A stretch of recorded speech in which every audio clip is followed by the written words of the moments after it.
Hello dear friends, अपना PDA के अंदर नेक्स्ट टॉपिक है। अब से पहले अपन ने क्या कंप्लीट किया?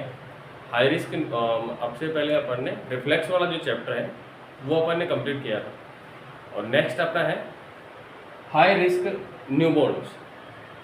नेक्स्ट यूनिट का नाम क्या है? High risk newborn's.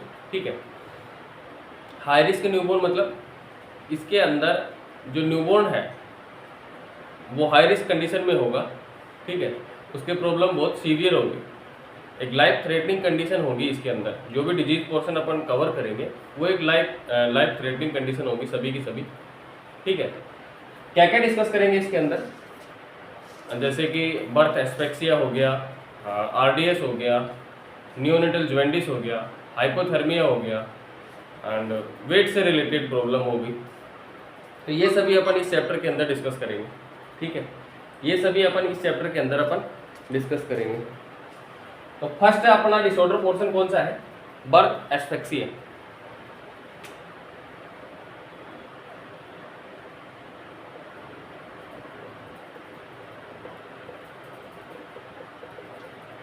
First disorder portion कौन सा है अपना? Birth asphyxia. ठीक है, बर्थ एस्पेक्सिया क्या होता है? बर्थ एस्पेक्सिया होता है कि बच्चे के अंदर किसी भी प्रकार के रेस्पिरेशन से रिलेटेड प्रॉब्लम है। मतलब दो कंडीशन है, या तो बच्चा रेस्पिरेशन नहीं कर पा रहा या रेस्पिरेशन मेंटेन नहीं कर पा रहा। इस कंडीशन को अपन क्या बोलते हैं? Birth asphyxia.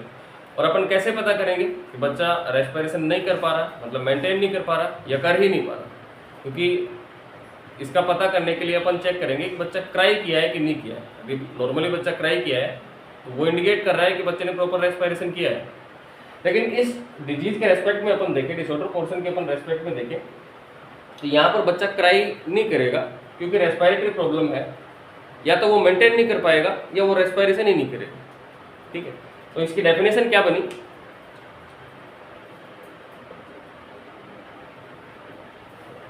Failure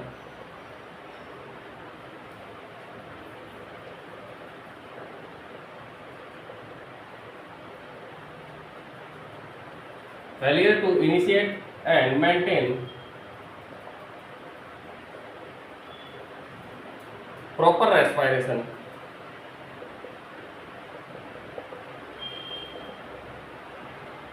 after birth। ठीक है,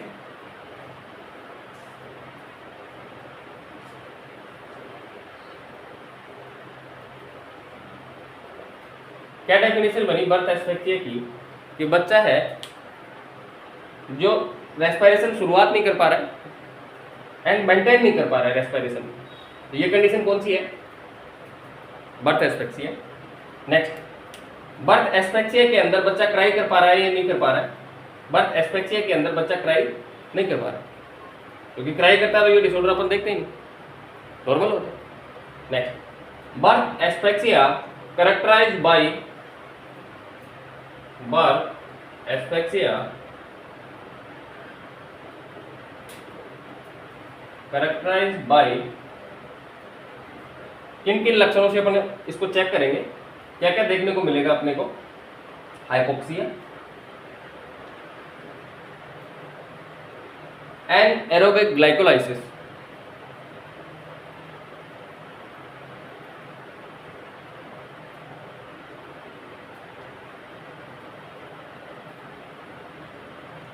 एंड थर्ड है लैक्टिक एसिडोसिस। ये लक्षण अपने को क्या देखने को मिलेंगे? पहला है हाइपोक्सिया। हाइपोक्सिया का मतलब क्या होता है? आप जानते हैं हाइपोक्सिया का मतलब होता है lack of oxygen in the tissues. Hypoxia का मतलब क्या होता है? Lack of oxygen in the tissues. Tissue के अंदर ऑक्सीजन का लेवल क्या हो गया? कम हो गया।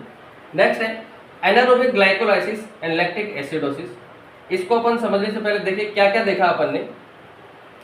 नेक्स्ट यूनिट है अपनी हाई रिस्क न्यूबॉर्न। फर्स्ट जो डिजीज है वो है बर्थ एस्पेक्सिया। बर्थ एस्पेक्सिया किसको बोलेंगे?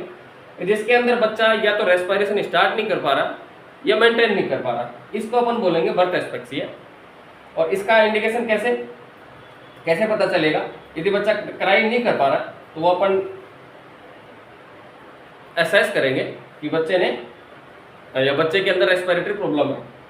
Next, birth asphyxia characterized by hypoxia, anaerobic glycolysis and lactic acidosis. Hypoxia मतलब lack of oxygen in the tissues, then anaerobic glycolysis and lactic acidosis. ये कैसे हुआ? Anaerobic glycolysis and lactic acidosis कैसे हुआ?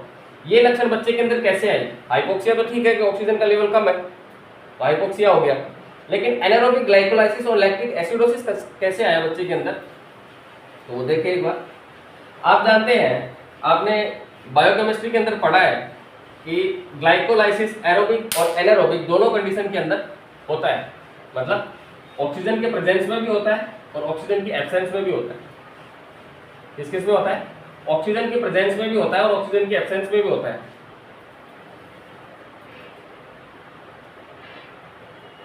क्या देखा अपन ने? एक कंडीशन है जिसके अंदर ऑक्सीजन नॉर्मल है, मतलब मैं उस कंडीशन को बोल सकता हूं एरोबिक कंडीशन, ठीक है। एक कंडीशन है एनारोबिक कंडीशन, मतलब ऑक्सीजन की क्या है? डेफिशिएंसी है। वो कंडीशन कौन सी हुई? एनारोबिक कंडीशन, ठीक है। अपन अभी समझ रहे हैं कि ये जो लक्षण है बच्चे के अंदर कैसे आए, anaerobic glycolysis and lactic acidosis. तो उसके लिए अपन क्या देख रहे हैं? दो केस देख रहे हैं, एक तो एरोबिक केस है, एक एनारोबिक केस है। एरोबिक मतलब ऑक्सीजन लेवल नॉर्मल है और इसके अंदर ऑक्सीजन की डेफिशिएंसी है, और इसके अंदर ग्लाइकोलाइसिस होगा या नहीं होगा? दोनों केस के अंदर ग्लाइकोलाइसिस होगा। एरोबिक केस के अंदर भी ग्लाइकोलाइसिस होगा और एनारोबिक केस के अंदर भी, ठीक है, क्योंकि ग्लाइकोलाइसिस एरोबिक और एनारोबिक दोनों केस के अंदर होता है। क्रेब्स साइकिल और ईटीएस, क्रेब्स साइकिल और ईटीएस दोनों कौन सी कंडीशन में होगा? एरोबिक कंडीशन के अंदर। तो ग्लाइकोलाइसिस का एंड प्रोडक्ट क्या बना? Pyruvic acid.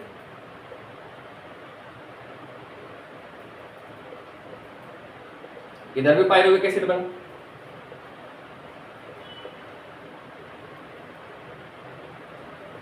ठीक है। अब ये पायरुविक एसिड आगे एरोबिक कंडीशन के अंदर जो लिंक रिएक्शन होगी, आप जानते हैं कि जैसे ग्लाइकोलाइसिस हुआ, ग्लाइकोलाइसिस के बाद में लिंक रिएक्शन होती है और उसके बाद में क्रेब्स साइकिल होती है, देन ईटीएस होता है। तो ये जो ग्लाइकोलाइसिस यहाँ तक एंड हो गया, पायरुविक एसिड एंड प्रोडक्ट बन गया इसका। इसके बाद में एरोबिक कंडीशन के अंदर जो लिंक रिएक्शन होगी उसके अंदर क्या बनेगा? पायरुविक एसिड के थ्रू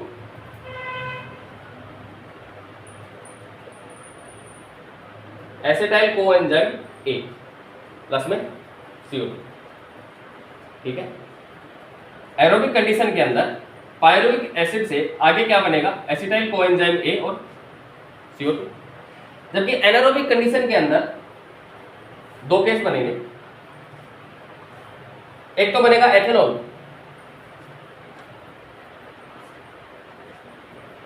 और बनेगा CO2, ठीक है। एक तो बनेगा एथेनॉल और एक बनेगा CO2, और इसके अलावा लैक्टिक एसिड, ठीक है। क्या बना? Lactic acid.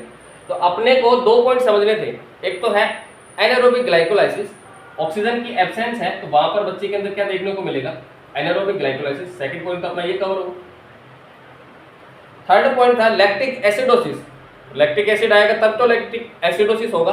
तो लैक्टिक एसिडोसिस कौन सी कंडीशन में आया? इसी एनारोबिक कंडीशन के अंदर। तो इसी वजह से बच्चे के अंदर दो केस और बन रहे हैं, एक तो एनारोबिक ग्लाइकोलाइसिस और एक बन रहा है लैक्टिक एसिडोसिस, ठीक है। तो ये थे कैरेक्टरिस्टिक्स या फिर जो लक्षण थे वो देखने को मिलेंगे। अब अपन डिस्कस करेंगे किसको?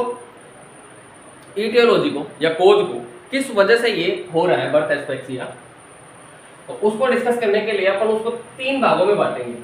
जो ईटियोलॉजिकल फैक्टर है उनको अपन डिस्कस करने के लिए तीन भागों में डिवाइड करेंगे उनको। तीन भाग कौन कौन से? हो सकता है माँ से रिलेटेड कोई प्रॉब्लम हो सकता है बच्चे से रिलेटेड कोई प्रॉब्लम हो, ठीक है। माँ से रिलेटेड कोई प्रॉब्लम हो और बच्चे से रिलेटेड कोई प्रॉब्लम हो, तो अपना पॉइंट है नेक्स्ट ईटियोलॉजी। और ईटियोलॉजी में फर्स्ट पॉइंट है अपना, एक तो है एंटीपार्टम फैक्टर। एंटीपार्टम फैक्टर है एक तो, और एंटीपार्टम फैक्टर के अंदर अपन क्या देखते हैं, आप जानते हैं एंटीपार्टम फैक्टर के अंदर अपन देखते हैं कि जब फीमेल कंसीव करती है, ठीक है, प्रेगनेंसी जब कंफर्म होती है और डिलीवरी से पहले तक का टाइम होता है, जैसे ही प्रेगनेंसी कंफर्म हुई और डिलीवरी से पहले का टाइम होता है, वो सारा किसके अंदर इन्वॉल्व होता है, एंटीपार्टम पीरियड के अंदर, मतलब 9 महीने का पीरियड। तो मतलब ये किसको इंडिकेट करेगा, प्रॉब्लम किसके अंदर होगी, माँ के अंदर। एंटीपार्टम फैक्टर बोले तो माँ के अंदर प्रॉब्लम होगी जो बच्चे के अंदर कर सकती है। ऐसी कौन कौन सी प्रॉब्लम होगी, फर्स्ट वन माल न्यूट्रिशन, सेकंड एनीमिया, थर्ड यदि माँ के अंदर टॉर्च का इन्फेक्शन हो, किसका इन्फेक्शन हो, टॉर्च का इन्फेक्शन हो, fourth drug abuse, fifth smoking and alcohol, and last है hypertensive disorder during pregnancy.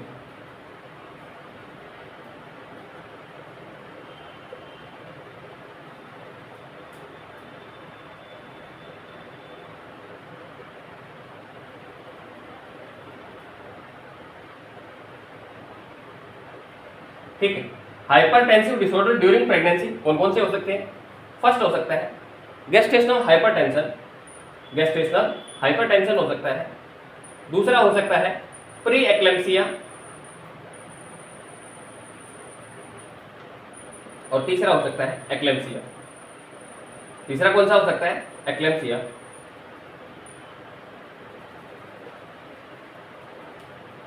Birth asphyxia के लिए अपन कोज देख रहे हैं या फिर एटियोलॉजी देख रहे हैं, तो इसके लिए एटियोलॉजी को अपन ने 3 भागों में डिवाइड किया है। एक तो है antepartum factor, then intrapartum factor, और उसके बाद में पोस्टपार्टम फैक्टर।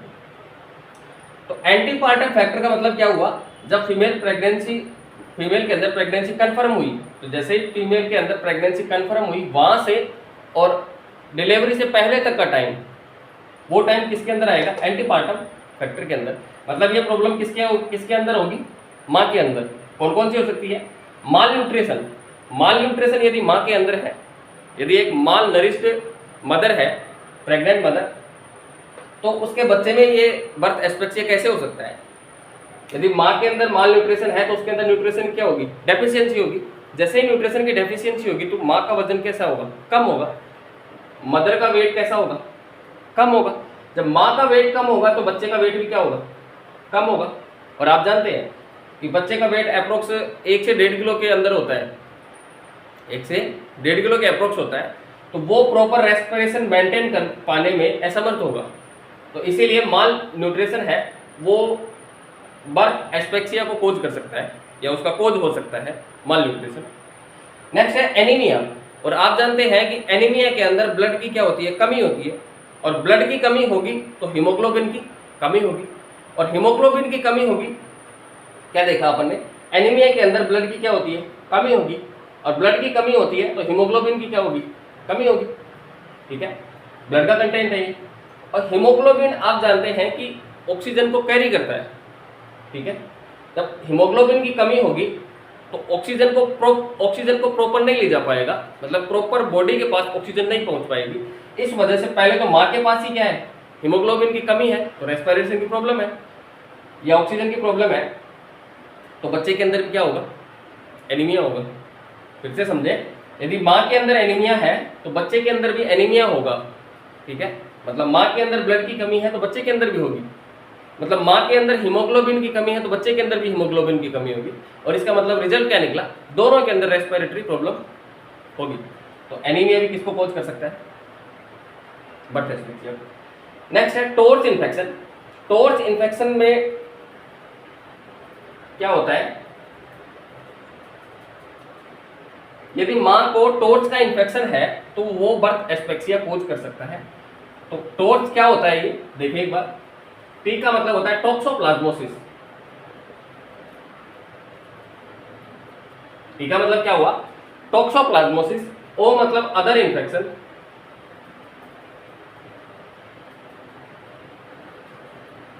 आर मतलब रूबेला।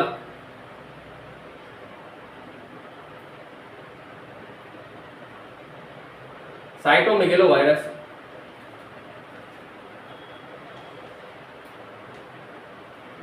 Herpes virus. यदि मां के अंदर इनका इन्फेक्शन है तो वो बर्थ एस्पेक्सिया कोज कर सकता है या रेस्पिरेटरी प्रॉब्लम कर सकता है। टी मतलब टॉक्सोप्लाज्मोसिस, ओ मतलब अदर इन्फेक्शन, आर मतलब रूबेला और सी मतलब साइटोमेगेलोवायरस और एच मतलब हर्पीज वायरस। ठीक है, यदि इसका इन्फेक्शन है तो ये कोज कर सकता है। Next, drug abuse. Drug abuse जैसे कि माँ प्रेगनेंसी के दौरान कोकेन का यूज कर रही है, हेरोइन का यूज कर रही है, गांजा का यूज कर रही है, तो उसके अंदर भी क्या कर सकता है, वो बच्चे के अंदर बर्थ एस्पेक्सिया कोज कर सकता है या रेस्पिरेटरी प्रॉब्लम कोज कर सकता है। नेक्स्ट है अल्कोहल या स्मोकिंग। यदि ये करती है मदर तो भी ये प्रॉब्लम हो सकती है। नेक्स्ट है hypertensive disorder during pregnancy.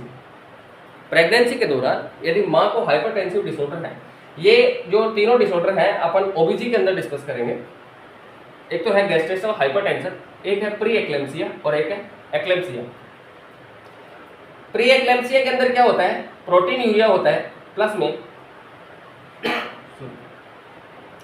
Pre eclampsia के अंदर क्या होता है, प्रोटीन यूरिया होता है प्लस में इडीमा होता है। ठीक है, एक्लेम्सिया के अंदर क्या होता है, प्रोटीन यूरिया होता है प्लस में इडीमा होता है और इसके साथ में सीजर भी आने लग जाते हैं। तो सीवियर कंडीशन कौन सी हुई, एक्लेम्सिया। प्री एक्लेम्सिया में क्या हुआ, प्रोटीन यूरिया और इडीमा होता है माँ को, और एक्लेम्सिया के अंदर प्रोटीन यूरिया और एडिमा और सीजर तीनों एक साथ होते हैं। तो ये कंडीशन कौन सी होगी, एक्लेम्सिया। तो ये था एंटीपार्टम फैक्टर। ठीक है, ये कौन सा है, एंटीपार्टम फैक्टर। और एंटीपार्टम फैक्टर है मतलब किससे रिलेटेड है, ये माँ से रिलेटेड प्रॉब्लम है। माँ के अंदर यदि ये प्रॉब्लम देखने को मिलती है तो वो किसको इंडिकेट करेगा या किसको कोज कर सकता है, वो बर्थ एस्पेक्सिया को कोज कर सकता है। नेक्स्ट है इंट्रापार्टम फैक्टर। एटियोलॉजी का ही सेकंड पार्ट है इंट्रापार्टम फैक्टर। इंट्रापार्टम फैक्टर मतलब ड्यूरिंग लेबर, लेबर के दौरान ऐसे कौन कौन से प्रॉब्लम हो सकती है जिस वजह से बच्चे के अंदर रेस्पिरेटरी प्रॉब्लम हो सकती है। ठीक है, एटियोलॉजी के अंदर ही सेकंड पॉइंट है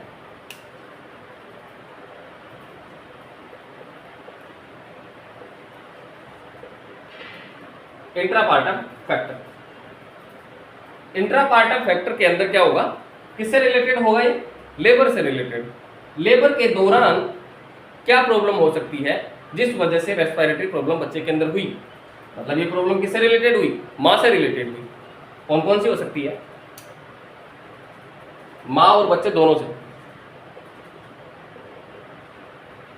हो सकता है। प्रोलॉन्ग लेबर हो, लेबर की ड्यूरेशन नॉर्मल से ज़्यादा हो जाए तो इसको कोज कर सकती है बर्थ एस्पेक्सिया को। कैसे करेंगे वो देखेंगे अपन।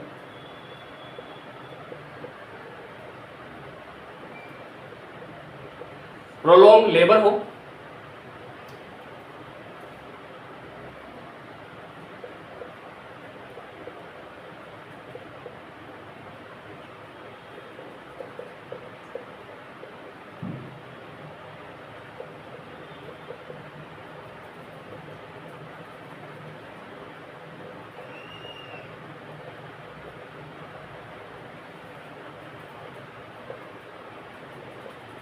ठीक है। ये तीन फैक्टर हो सकते हैं, कौन कौन से, इंट्रापार्टम के अंदर मतलब ड्यूरिंग लेबर के दौरान क्या क्या हो सकते हैं। प्रोलॉन्ग लेबर हो, कॉर्ड प्रोलप्स हो, या tight umbilical cord around the fetal neck. ठीक है, प्रोलॉन्ग लेबर कैसे कर सकता है इसको, प्रोलॉन्ग लेबर कर सकता है कैसे। नॉर्मली आप जानते हैं कि नॉर्मल लेबर की ड्यूरेशन है उसमें तो कोई होगा नहीं प्रॉब्लम, क्योंकि यहाँ पे लिखा है प्रोलॉन्ग मतलब लेबर की ड्यूरेशन नॉर्मल से ज़्यादा हो गई। ठीक है, तो ये कैसे किया, जैसे ही आप जानते हैं कि कॉन्ट्रैक्शन होगा लेबर के दौरान, कॉन्ट्रैक्शन स्टार्ट होंगे, तो कॉन्ट्रैक्शन के दौरान ब्लड सप्लाई इंक्रीज होगी माँ की बॉडी के अंदर, ठीक है। तो माँ की बॉडी के अंदर ब्लड सप्लाई इंक्रीज होगी कॉन्ट्रैक्शन के दौरान, तो प्लेसेंटा के थ्रू जो ब्लड जाता है बच्चे को या फीटस को, उसकी सप्लाई क्या हो जाती है, कम हो जाती है। नॉर्मली भी कम हो जाती है, लेकिन लेबर का ड्यूरेशन कम होता है, इस वजह से ऐसी प्रॉब्लम नहीं हो पाती। लेकिन यदि लेबर का ड्यूरेशन ज़्यादा हो जाए तो प्लेसेंटा के अंदर से जो ब्लड जाता है बच्चे को, उसकी सप्लाई क्या हो जाती है, अल्टर हो जाती है, कम हो जाती है। जैसे ही उसकी सप्लाई कम होगी तो उसकी रेस्पिरेटरी प्रॉब्लम हो सकती है बच्चे के अंदर, ठीक है। इस वजह से प्रोलॉन्ग लेबर बर्थ एस्फिक्सिया कोज कर सकता है। नेक्स्ट है कोल्ड प्रोलैप्स। कोल्ड मतलब अम्बिलिकल कोल्ड, प्रोलैप्स का मतलब क्या होता है, प्रोलैप्स का मतलब होता है किसी भी ऑर्गन का अपनी कैविटी से दूसरी जगह पे आ जाना। जैसे कि आपने एमएसएन के अंदर पढ़ा होगा रेक्टल प्रोलैप्स, या इसी के अंदर भी आएगा जब जीआईटी अपन डिसऑर्डर पोर्शन अपन डील करेंगे, उसके अंदर भी आएगा रेक्टल प्रोलैप्स, ठीक है। तो उसके अंदर क्या होता है, जो रेक्टम होता है नॉर्मल अपनी पोजीशन को छोड़कर, अपनी कैविटी को छोड़कर दूसरी जगह पे आ जाता है, ठीक है। तो वो हो गया रेक्टल प्रोलैप्स। प्रोलैप्स मतलब अपनी कैविटी को छोड़कर दूसरी कैविटी में आना। यहाँ पर है कोल्ड प्रोलैप्स। ये कैसे हुआ, सपोज ये है फीमेल पेल्विस और ये है फीटल हेड। फीटल हेड है लोअर पोर्शन में, तो इसका मतलब क्या हुआ, प्रेजेंटेशन कैसा हुआ, ये प्रेजेंटिंग पार्ट कौन सा हुआ, हेड हुआ। तो हेड हुआ तो मतलब क्या हुआ, सिफेलिक प्रेजेंटेशन हुआ। सिफेलिक प्रेजेंटेशन हुआ तो अम्बिलिकल कॉर्ड प्रोलैप्स हो रही है, मतलब अम्बिलिकल कॉर्ड फीटल हेड से पहले नीचे आ रही है, ठीक है। अम्बिलिकल कॉर्ड का डिलीवरी के दौरान फीटल हेड से नीचे पहले आना, ठीक है, वो कंडीशन कौन सी होगी, कोल्ड प्रोलैप्स। अब ये कैसे कोज कर सकती है, रेस्पिरेटरी डिफिकल्टी कैसे कर सकती है, वो कैसे कर सकती है कि यदि बच्चे की डिलीवरी हो रही है इस कंडीशन में, तो ये जो अम्बिलिकल कॉर्ड है, जो फीमेल पेल्विस और बच्चे का हेड है, उन दोनों के अंदर क्या हो सकती है, दब सकती है। तो इस वजह से वहाँ की जो सप्लाई होगी वो अल्टर होगी। सप्लाई अल्टर होगी तो रेस्पिरेटरी प्रॉब्लम हो सकती है। तो ये दो कोज हो सकते हैं। नेक्स्ट है tight umbilical cord around the fetal neck. Tight umbilical cord around the fetal neck, ये कैसे करेगा, फीटल नेक के अराउंड यदि अम्बिलिकल कॉर्ड टाइटली क्या है, बंधी हुई है, तो वो ऐसा तो नहीं है कि वो रेस्पिरेटरी प्रॉब्लम करेगी, क्योंकि अभी तो अम्बिलिकल कॉर्ड अपन ने कट नहीं किया। जब तक अम्बिलिकल कॉर्ड कट नहीं किया तब तक ऐसी कोई प्रॉब्लम नहीं आ सकती, क्योंकि वहाँ से ही ऑक्सीजन सप्लाई हो रही है। लेकिन ये लंबे समय तक होगी तो वहाँ के जो टिश्यूज़ हैं, मसल्स हैं, उनको क्या कर सकता है, वो प्रभावित कर सकता है। तो बाद में जब रेस्पिरेशन करेगा डिलीवरी के बाद में, तो उसमें प्रॉब्लम हो सकती है। इसीलिए आप नॉर्मली आपने जब हॉस्पिटल के अंदर देखा भी होगा, डिलीवरी के दौरान जब फीटल नेक के अराउंड यदि अम्बिलिकल कॉर्ड होती है तो पहले उसको हटा दिया जाता है। डिलीवरी के दौरान जब फीटल के हेड की डिलीवरी होती है, तो हेड की डिलीवरी के दौरान ही जब हेड बाहर आता है, यदि दिखता है कि नेक के अराउंड यदि अम्बिलिकल कॉर्ड है, तो पहले उसको हटा दिया जाता है, कट नहीं किया जाता है, उससे हेड से हटा दिया जाता है, ताकि ये प्रॉब्लम नहीं हो सकती। तो ये है इंट्रापार्टम फैक्टर। लास्ट है पोस्टपार्टम फैक्टर। पोस्टपार्टम फैक्टर मतलब डिलीवरी के बाद का फैक्टर। अब डिलीवरी के बाद का फैक्टर है, तो इसका मतलब तो ये हुआ मां की तो कोई प्रॉब्लम है नहीं। तीसरा कौन सा होगा, postpartum. Postpartum factor. Postpartum factor का मतलब क्या हुआ, डिलीवरी के बाद में कोई प्रॉब्लम ऐसी हुई है जिस वजह से बर्थ एस्फिक्सिया या फिर रेस्पिरेटरी डिफिकल्टी बच्चे के अंदर हो रही है। मतलब मां के अंदर तो ऐसी कोई प्रॉब्लम नहीं है, क्योंकि डिलीवरी हुई है, उससे पहले होनी थी तो हो जाती। मां के अंदर ऐसी कोई प्रॉब्लम नहीं है, तो ये पोस्टपार्टम फैक्टर किसको इंडिकेट करेगा, बच्चे से रिलेटेड प्रॉब्लम होगी उसको इंडिकेट करेगा। बच्चे से रिलेटेड प्रॉब्लम कैसे हो सकती है, कंजेनाइटल एब्नॉर्मलिटी। यदि बच्चे के अंदर किसी भी प्रकार की जन्मजात रेस्पिरेशन से रिलेटेड किसी भी प्रकार की जन्मजात प्रॉब्लम है बच्चे के अंदर, तो वो ये कोज कर सकता है रेस्पिरेटरी डिफिकल्टी, या फिर मैं बोल सकता हूँ बर्थ एस्फिक्सिया। कौन सी, कंजेनाइटल एब्नॉर्मलिटी।